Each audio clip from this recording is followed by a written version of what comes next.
On today's show, Giannis has officially played more games for the Milwaukee Bucks than any other player. We need to celebrate that fact. We've got more Brook Lopez love to come. He had a great story with The Athletic last night. We're going to break that down. We have to spend some time thanking the Chicago Bulls for their services tonight against the Philadelphia 76ers. And then a question for Camille. Have the Bucks been screwed by the schedule? You are Locked On Bucks, your daily Milwaukee Bucks podcast, part of the Locked On Podcast Network, your team every day. You are Locked On Bucks. My name's Kane Pittman. You can see and hear me on the show Monday to Friday, and also find my work over at ESPN. Joining us as she does weekly, at least once a week, from the Technical Foul podcast. When she's not doing Locked On Bucks, she's doing the Tech Foul podcast. You should check that out as well. They talk all things sports, wrestling, whatever you want to get to, they'll have it covered on that podcast. It's Camille Davis. As always, we thank you for making Locked On Bucks your first watch or first listen of every single day. We appreciate it. We appreciate the feedback. And thankfully for us, Camille, it was a little bit more positive in the YouTube comments last night than it was a few days earlier when the Bucks lost a game of basketball. How embarrassing was that to the Indiana Pacers? But they bounced back yesterday, and everyone was in a far better mood. So if you haven't done so yet, please subscribe. Drop a like, drop a comment, a review, all those types of things wherever you're listening to us, whether it's on YouTube or the audio platform, because it is free to do, and it actually really, really helps us. And everyone's been doing it lately. I used to not want to dive in, Camille, and tell people to subscribe. I'm like, I'm not doing that. These people are going to do what they want. But I've changed my approach. I'm demanding subscriptions, Ooh. Camille. What do you think? Ooh. What do you think about this new approach? And I know that I am a very intimidating figure. Hey, I mean, some people might like the moxie and be like, you know what? I am going to do it just because Kane demanded that I do so. Like, who is this angry Australian? I still get that from time to time when we do have new listeners. They're like, what the hell is an Australian hosting this podcast for? Well, I've been here for years and I'm not going anywhere. So you're going to have to stick with me for the rest of this season. I mentioned it right off the top. Let's just get straight to it and thank our friends from the Chicago Bulls for getting the job done tonight against the Philadelphia 76ers. I didn't see any of this game, but it went to double overtime, and the Bulls win at 109-105. And you ask yourself, what does that mean for the standings? It means the Bucks now with a 3-game lead in the loss column over the Celtics and over the 76ers. The Celtics only have 9 games to play. Is that right? 10 games to play. So the Celtics have 10 to play. The Sixers have 11 to play. And the Bucks have 11 to play themselves. So with 11 games to go, they've got a 3-game lead in the loss column. We're going to get into more schedule stuff later. But long live the Chicago Bulls, Camille. This is a really, really good service they've done to us here in Bucksland. It's not often here in Bucksland where it's like, hey, Chicago Bulls, thank you. Like, we appreciate you, Chicago Bulls. But no, I mean, this race for the 1 seed in the East is getting tight. And for as much as Philly or as Boston has been slumping over the last 10, 15 games, Philly, on the other hand, has been hot. So for the Bulls to knock them off in double overtime, which sounds like it might have actually been a pretty exciting game. Yeah. I might have to go back on League Pass and check that one out. Not expected. Like when I saw this was the matchup tonight, I was like, oh, Philly's probably going to win. So thank you, Chicago. Thank you so much. You don't know how much you've helped us out tonight. They play again in a couple of days' time, so it will be fascinating there, and we'd like to see the Bulls hopefully get the job done as well. And as you mentioned, the Celtics have been skidding just a little bit. I'm just taking a quick look at the box score here, and James Harden with a 5-point, 2 for 14 outing, which is that's a tough one. There's no doubt about that. So that is important for the Bucks. All right, let's talk about Giannis, Camille. He put this tweet up. Now, this is what we love about Giannis. If you're watching on YouTube, you'll be able to see it. And he says, this guy has played the most Bucks games ever. Thank you, God. I'm blessed. And I feel kind of bad that I didn't pick up on this yesterday when Giannis tweeted it. It was the first time it was brought to my attention. We spoke about it a few weeks ago that he was getting very, very close. Mm-hmm. But as I pull up the game's leaders on Basketball Reference, Giannis now at 7-12 regular season games, of course. Junior Bridgman, he had passed, who obviously had that record for a very, very long time. Then Sidney Moncrief and Chris Middleton really on track. When he returns to the Milwaukee Bucks next year, he's on track to hopefully jump into second there as well. So 2 legends of the franchise, but just specifically for Giannis, it is a crazy thing. I mean, I've watched this team for a couple of decades now. I know you even longer being from the area, Camille, but it is crazy to think with all the history and the great teams this franchise had in the 70s and 80s that no one has played more games than Giannis. It's kind of just wild to think about. Yeah, Giannis really does mark like a new era of Bucks basketball. It's a different era. So like I think of my own fandom, like I'm a 90s kid. So I grew up watching Michael Jordan. Like I love Jordan. I wasn't a Bulls fan, but I was a Michael Jordan fan. And when Jordan retired, it was kind of like, okay, what are we going to do? Luckily, the Bucks had drafted Ray Allen. And I was like, okay, I can get behind this. And I recall even when they had their playoff run to the Eastern Conference Finals with, Ray and Sam and Big Dog and the whole squad, like I was at a school dance and we're at the school dance around the TV screen watching the Bucks game because it's like we're in the play, like we can really go far this year. It didn't pan out. And then as everyone knows, we had some years of aggressively mediocre play, I would say. We had some shining stars in there, of course. It was fun watching Brandon Jennings. It was fun watching Michael Redd. I was a Carlos Delfino fan. Like it was a time to latch on to maybe some more obscure NBA players that might have come along. But Giannis gets drafted in 2013 and you don't know what to expect. The first year he's here, you're thinking like he might be sent overseas and he might be a development prospect. And lo and behold, it's a kid who came over here and stole the hearts of Milwaukee with his story, with his effort, with his grind. And ahead of yesterday's game on Valley Sports, they had just a graphic come up with everything that he leads the franchise. And I had to take a picture of it because I was just like, if you would have told me 10 years ago when we drafted him, like this kid would become the Bucks all-time leader in games played, that he would lead the Bucks in points, total assists, blocks, triple doubles, free throws made, and minutes. Like in 10 years of playing time, like this guy is going to smash all of your franchise record. I don't know what I would have been like. Are you sure? Are you sure it's this kid? It's not like Jabari Parker. It's not the, the more exalted draft pick we're going to be getting. And it's like, no, it's that kid from Greece who's really going to put that work in. So it's been an honor, truly, to watch Giannis play, to watch him grow, and just become the player that he is. Watch the man that he has, grown into being off the court as well. And just how much he loves the city of Milwaukee, because the city of Milwaukee loves Giannis back just as hard, for sure. So, and part of it, when you're talking about greats of your franchise, is longevity as well. And that's why he's getting to these marks, and he's going to continue to get to these marks now. Obviously, in my opinion now, some people have said he's going to get that second title, but I've seen enough. This is the greatest Bucks player. He's past Kareem. I don't care what anyone says. But you mentioned some of the stuff. So he's chasing rebounds, total rebounds, that is. He's about 300 behind Kareem, so that's going to happen pretty quickly. Steals, he's currently fourth. He's about 230-odd behind Quinn Buckner, who is the all-time steals leader. He's already got the blocks. He's already got the points.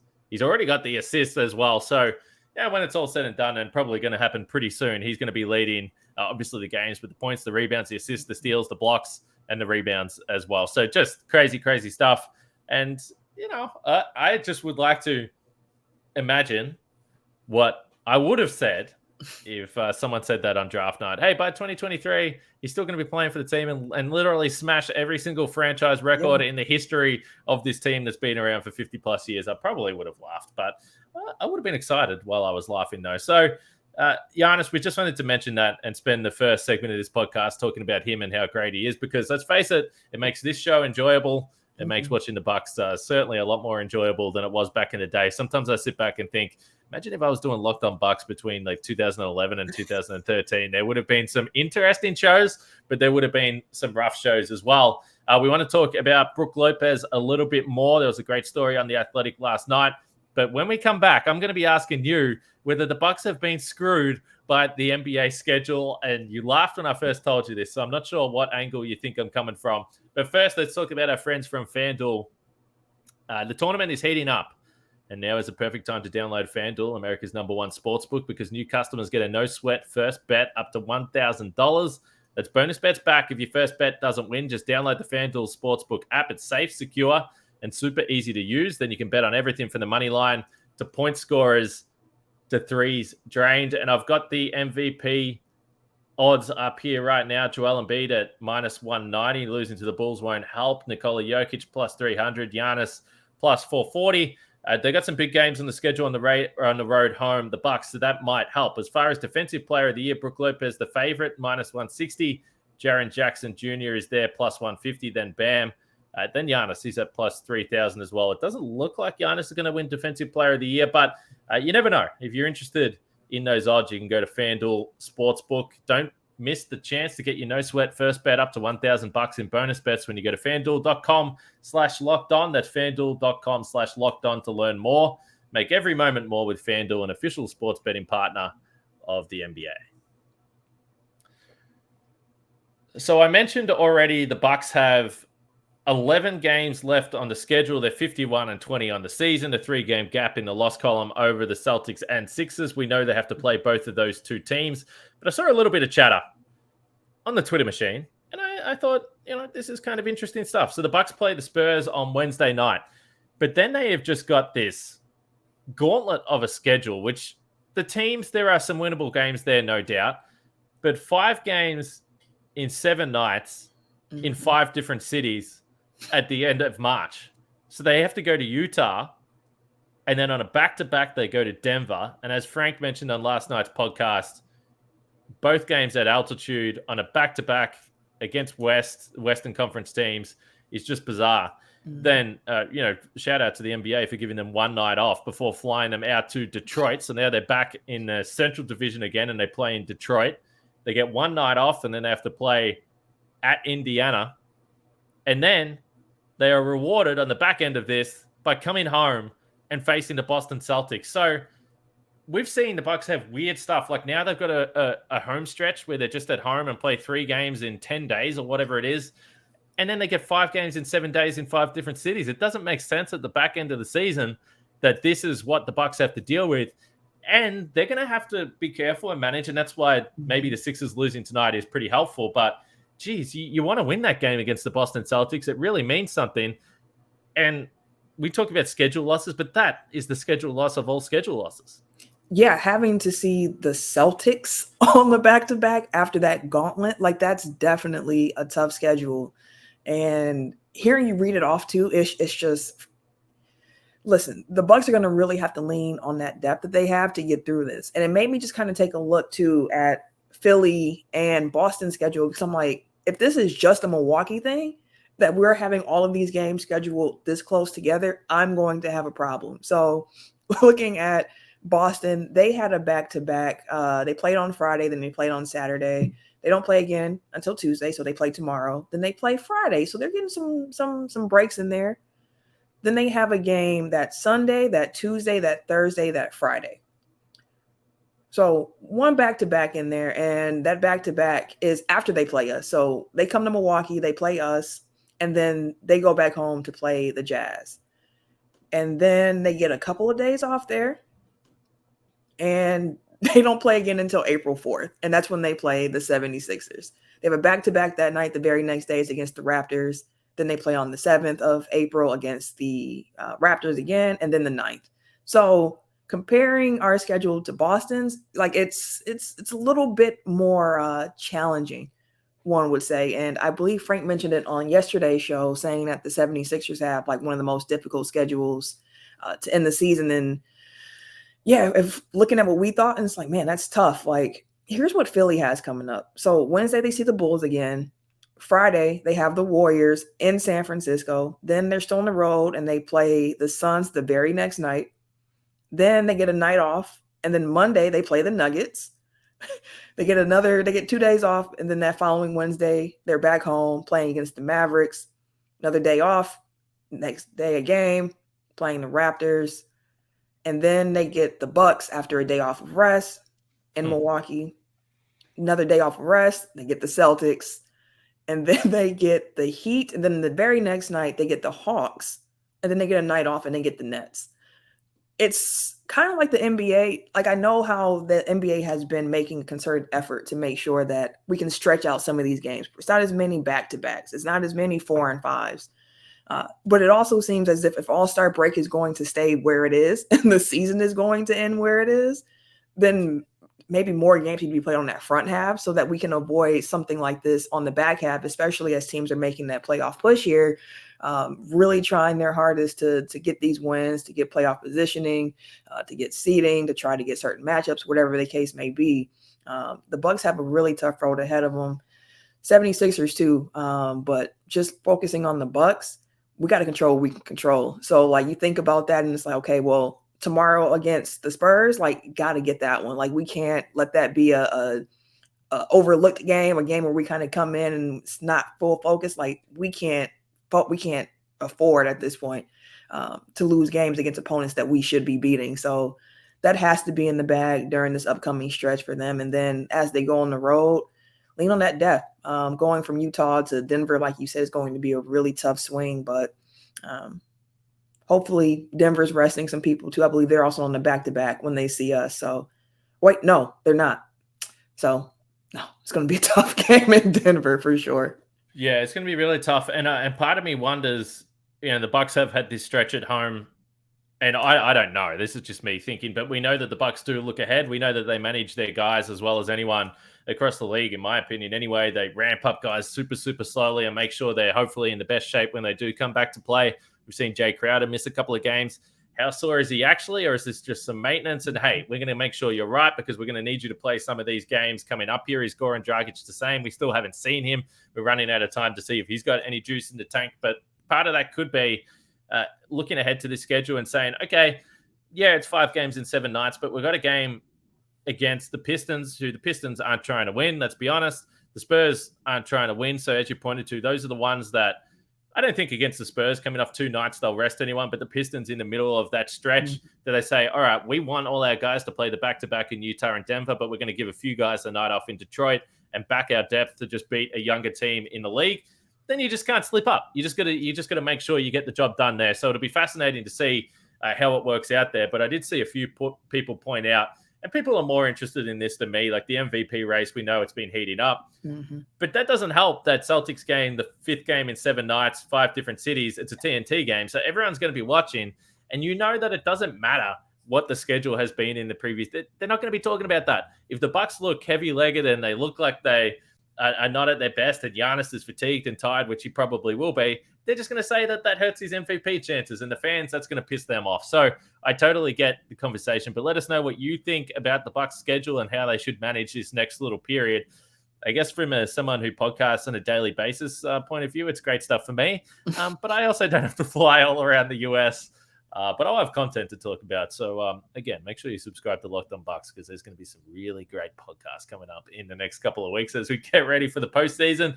I want to talk about Brook Lopez next, and just exactly what he's been doing over the course of the season and how his game has changed a little bit with the team this year. Brook Lopez has been on an absolute tear, Camille, and I've got the numbers here from Frank. He always comes to the party even when he's not podcasting. In March so far, 22 points per game, 58% from the field, 43% from 3, 77% from the free throw line, 68% true shooting. He's chucking in 7 rebounds and 3 blocks per game as well. He's just been absolutely monstrous. And as I was reading this story from The Athletic that you should go and check out, that Eric Name, our friend, wrote, there's a quote here post-game from Chris Middleton, which was after this 17-point explosion that Brook Lopez had in the win over Toronto yesterday. Chris Middleton said he was just being super aggressive. He realized that nobody could guard him out on the court. He was great knocking down threes, but the thing I think we all love is when he's driving to the basket and putting pressure on the rim. So he did not actually shoot the 3-ball well. And I think that we should just acknowledge, and I think everyone's been watching it and enjoying it, but we talk about the defensive stuff. We have some Giannis fans that get all defensive when you say that Brook Lopez might win Defensive Player of the Year because they think it's some sort of slide on Giannis. It's ridiculous stuff. But when we talk about Brook, it's not just about the defense. It's about the offense and the scoring and the versatility that he's provided. And in my opinion, a guy that can take over a game, particularly when Giannis is on the bench. And you can go to different sets and you can run pick and roll with Brook, who doesn't have the opportunity to do that as much when Giannis is on the floor. But he's averaging 15.6 points per game overall in the season. This is the most he's averaged since 2017. The shot profile is interesting, though, because in year 1 with the Bucks in 2019, he was awesome. but he averaged 6.3 3-point attempts per game and 3.4 twos. He just wasn't in the arc. He was just letting it fly. It was great. It changed the offense and the way the Bucks played, maximized Giannis. This year, the 3-point attempts, so fast forward 5 years, the 3-point attempts are at 4.9, so it's come down from 6.3. But the 2-point attempts from 3.4 up to 6.6. This is the most twos he's taken in a game, again, all the way back to that Brooklyn season in 2017. So he's actually taking significantly more twos than he is threes this season. That is a real change about the way the Bucks are using him. And I think we can all appreciate that this helps a Bucks offense, particularly in the half court, because he has proven he can still dominate. Absolutely. And again, it was an amazing article by Eric. Great work, which has become status quo for him. Right. And honestly, Brook having such a diverse offensive game just opens up more possibilities for what the Bucks can do. Especially, I know it was laughed about where Bud was in the huddle, saying play random, but knowing that Brook has all of this different skill set, and now that his teammates are aware of where to find him on some of these other looks as well, it just does so much for the offense. And thinking about Brook in itself, just when he signed here, it was okay, that's a good pickup. And, we're seeing him stretch the floor. And when he's here in his first year, it's kind of thinking like, well, all this time we've been thinking that, we need to put Giannis at the 5 to fully maximize what he can do here. But no, him next to Brook Lopez actually also works really, really well because Brook can stretch the floor for him. And he wins his first MVP that year. And, we have Chris, we have Giannis, and then we get Drew Holiday. And those 3 names are the ones that's going to get talked about a lot based on, contracts, their role in the teams, and what we expect from them night in and night out. But as we've been saying for years, what Bucks fans had noticed is like, okay, the defense really does run through Brook Lopez. Like, part of why this Bucks scheme is so successful is because they have Brook, who is a drop god pretty much, playing back there behind him. Brook's defense allows for the guards to play more free at the point of attack because they know if they take a chance, they got Brook behind him to clean it up. Brook allows Giannis to be his best self by letting Giannis play that free safety role. So we have seen, the importance of Brook defensively, and we've seen it in spurts where it's like we needed his offense to win this game, to get through in the playoffs on that finals run. We needed Brook in Atlanta a couple of times to pull that series out, especially without Giannis. So we see them last year without Brook for most of the season. We see how the defense suffers. And we have a lot of concerns because it's a, 33, 34-year-old 7-footer getting back surgery. So to see him come back from that, playing the best we've seen him in a Bucks uniform, it's just outstanding. And it goes to show again what this Bucks team preaches, and that's internal improvement. Like, if we are bringing some of the same guys back, we're expecting guys to also improve their game every day, every year, see something different in them. And Brook has really taken off with that. Like, Brook is so important to this team and is beyond defense at this point because he gives them offensive options that are going to come in the clutch in the playoffs, especially with certain matchups, because there are not too many guys that can really outsize Brook Lopez. He is just a massive human being, and getting him on the roll, not just playing in the block, he's hard to stop. And again, his teammates are starting to know where to find him. The chemistry is getting so good, and Joe Ingles came in right away and developed that chemistry with Brook. So thinking about certain lineups in the playoffs where, if they're staggering and it's like Brook with Joe, like, it's the possibilities are just, they're wide open, and that makes this Bucks team even more dangerous. Yeah, it was fascinating when the Bucks signed Joe Ingles. We spoke about it. I mean, go back a couple of years ago, and he had the most efficient pick and roll partnership with Derek Favors. And then we obviously saw him have success with Rudy Gobert as well. And I remember having the conversation with Frank and saying, man, Giannis is going to love playing with Joe in pick and roll scenarios. They're going to be lobs left, right, and center. It's actually probably worked out that the chemistry has been better with Brook, which again, sometimes in those lineups, if Giannis is getting a quick breather, and that will be obviously minimized in the postseason. If you do have lineups with another scorer, like maybe Chris is out there, but then if you have Brook and Joe can split some of the ball handling with Chris, I think it helps. So I think that he's benefited there. The other thing I'll say is Brook Lopez 3-point percentage has gone up this season to the highest it's ever been. I think part of that is he's just taking better threes as well. Earlier on when he came to Milwaukee, they're just letting it fly. And I've said before, sometimes he's not even balanced. Now it just feels like when Brook is shooting threes, he's in rhythm. He's stepping into it. His feet are set. He's squared up. and it just looks like better shots. So I think part of the 3-point percentage stuff is shot quality as well. It certainly feels that way. There's not too many times when Brook takes a shot where I'm like, gee, I'm not sure that's the right shot. You just feel confident with him.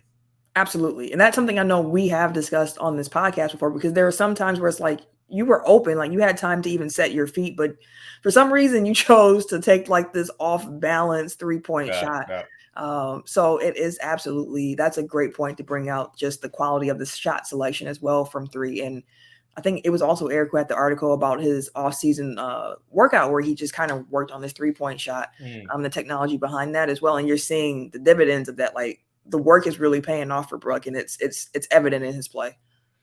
Yep, some people like me, when they shoot the basketball, just really hope for the best. And then there's other people like Brook Lopez that can just feel the degrees on the arc and change it up on the fly. These guys are absolutely ridiculous. Also, check out the Locked On Game to Game podcast, though. Get your news, stats, info, analysis from across the NBA on a nightly basis. Get Locked On Game to Game on your Locked On NBA feed. It's definitely worth a listen. Camille, what's going on in Technical Foul? What are we looking for this week? This week's show, I'm not exactly sure what the guys NBA one thing is going to be. Last week, I made my case for Brook Lopez as Defensive Player of the Year, and his mom liked it. So I was like, I'm in here. We got Brook's mom endorsing the case for Brook Lopez for Defensive Player of the Year. So it'll definitely be some NBA, some NFL free agency talk. Aaron Rodgers is going to be part of the conversation based on his interview with Pat McAfee. So it'll be some Bucks stuff in there as well. Our Lakers fans out this week, so it'll be, I think, a little bit more Wisconsin heavy this week. And as we wrap up this podcast, I didn't bring it up, but I hope you're doing okay, Camille. It was time. It's like a relationship. Sometimes relationships, you just got to end it. I wished him the best. Well, I was actually talking about Marquette, so it's been a rough week. That one hurts. That one, see, I didn't want to bring that up. Like, I don't want to talk about that one. I purposely went over. I didn't even bring up March Sadness. Yeah, a lot of March Sadness. Well, hopefully Wes and Jay are doing well as well. It's tough times for all involved. I have no emotional attachment, Camille, but I was hoping for a run for all my friends to enjoy what comes with that. So great season. Hopefully build to bigger and better things next season. This podcast is building to bigger and better things tomorrow. Zora Stevenson's coming on, so if you've got a question, drop it in the YouTube comments, and I'll try and throw at least one of those at Zora. She's just doing a little bit of everything at the moment. She's doing the sideline. She's doing the studio show. She's doing the play-by-play. She's going and doing national stuff as well. She can't be stopped, but we're fortunate enough that she's given us some time tomorrow. We haven't caught up with Zora for a little while, so we'll do that. As for me and Camille, we're done for today. So make sure you check out the podcast tomorrow, and we continue to look forward to Bucks and Spurs on Wednesday night.